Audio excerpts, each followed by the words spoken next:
సరే అయితే ఈ రాశులు ఎలా ఉన్నాయి ఈ సంవత్సరం చెప్పండి? అంటే ఏ రాశి బాగుంది ఈ 12 రాసుల్లో ఈసారి? మనకి శ్రీ విశ్వావసు నామ సంవత్సరంలో హ్మ్.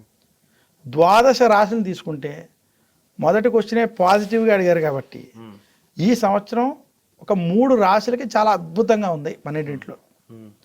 ఒకటి వృషభ రాశి, 2 కన్యా రాశి, 3 తులారాశి. అచ్చా! ఈ రాశులకి మాత్రం మంచి అద్భుతమైన సమయం. ఎందుకంటే వృషభ రాశికి ధనస్థానం, కుటుంబ స్థానం, వాక్స్థానంలో బృహస్పతి సంచారం, లాభస్థానంలో శని అనుకూలంగా సంచారం, రాహుకేతు మరియు ఇతర గ్రహాలు కూడా అనుకూలంగా ఉండడం, వృషభ రాశి వారికి ఈ సంవత్సరం అన్ని విధాలుగా కలిసి వస్తుంది. ఉద్యోగస్తులకి ఉద్యోగ ప్రయత్నాలు, ప్రమోషన్లు కలిసి రావడం, వ్యాపారస్తులకి శుభ ఫలితాలు ఉండడం, లాభంగా ఉండడం, రైతులకి అలాగే ఇతర రంగాల్లో ఉన్నటువంటి వారికి మంచి ఫలితాలు ఉంటాయి. విద్యార్థులకు కూడా ఈ సంవత్సరం వృషభ రాశి వారికి బాగా కలిసి వస్తుంది. ఇంకా కన్యా రాశికి ఈ సంవత్సరం కళత్రంలో శని, దశమంలో గురుడు అనుకూలం. అలాగే కన్యా రాశి వారికి రాహు కేతువులు కూడా ఈ సంవత్సరం వ్యయంలో కేతు, 6వ ఇంట్లో రాహు బలంగా ఉండడం చేత కన్యా రాశి వారి ఈ సంవత్సరం మంచి ఫలితాలను పొందుతారు. వాళ్ళకి శుభ ఫలితాలు ఉంటాయి. అలాగే ఈ సంవత్సరం మనకి తులారాశి, తులారాశి వారికి భాగ్యస్థానంలో గురుడు అనుకూలంగా సంచరించడం. ఇదే కాకుండా తులారాశి వారికి ఈ సంవత్సరం ముఖ్యంగా వారికి శని 6వ స్థానంలో అనుకూలమైనటువంటి గ్రహస్థితిలో ఉండడం, రాహుకేతువులు లాభస్థానాల్లో పంచమ స్థానంలో అనుకూలంగా ఉండడం చేత తులారాశి వారి ఈ సంవత్సరం పట్టిందల్లా బంగారం అన్నట్టు వాళ్ళకి మంచి సత్ఫలితాలు, ఉద్యోగంలో అభివృద్ధి, ప్రమోషన్లు, అలాగే ట్రాన్స్ఫర్లు వంటి కలిసి రావడం, వ్యాపార రంగంలో పెట్టుబడుల వంటి కూడా కలిసి రావడం, స్త్రీలకి ఆరోగ్యం సౌకర్యంగా ఉండడం, కుటుంబంలో కూడా ఆహ్లాదకరంగా ఉండడం, ఇవన్నీ తులారాశి వారికి ఈ సంవత్సరం కలిసి వస్తాయి. ఈ 3 రాశులకి మాత్రం అద్భుతంగా ఉన్నాయి. అసలు బాగాలేని రాశులు ఏంటి ఈసారి? అస్సలు బాగోలేదు అంటే ఈసారి మేషరాశికి ఈ సంవత్సరం బాగోలేదు. ఫస్ట్ మేషరాశికి ఈ సంవత్సరం ఏలినాటి శని స్టార్ట్ అవుతుంది ఈసారి. ఇదే కాకుండా మేషరాశికి గురు బలం లేదు. తృతీయ స్థానంలో కొంచెం గురు బలం నీచంలో ఉండడం చేత మేషరాశి వారికి ఈ సంవత్సరం కొంచెం ఇబ్బందికరమైనటువంటి వాతావరణం.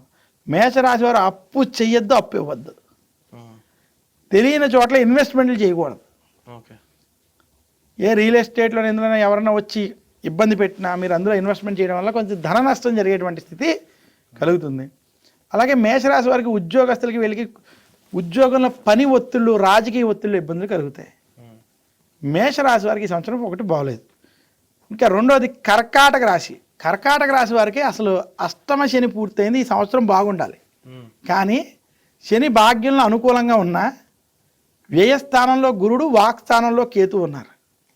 అంటే దీనివల్ల ఏమవుతుందంటే అనుకోని ఖర్చులు, ఆరోగ్య సమస్యలు, కుటుంబ సమస్యలు కొంచెం కర్కాటక రాశికి ఇబ్బంది పెడతాయి.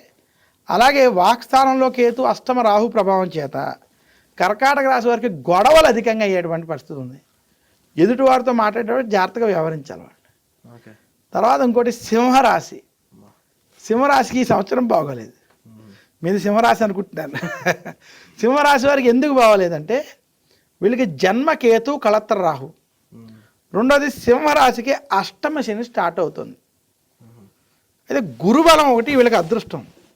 సింహరాశి వారికి టైం బాగోలేకపోయినా మీరు కొంచెం మీ మనోధైర్యంతో ముందుకు వెళ్ళి సక్సెస్ అవుతారు. కానీ ప్రస్తుతం సింహరాశికి ఎలా ఉందంటే మీకు జన్మకేతు వల్ల అన్ని పనులు దగ్గరకు వచ్చి ఆగిపోవడం, డిలే అవ్వడం కొంచెం ప్రతి విషయాల్లో.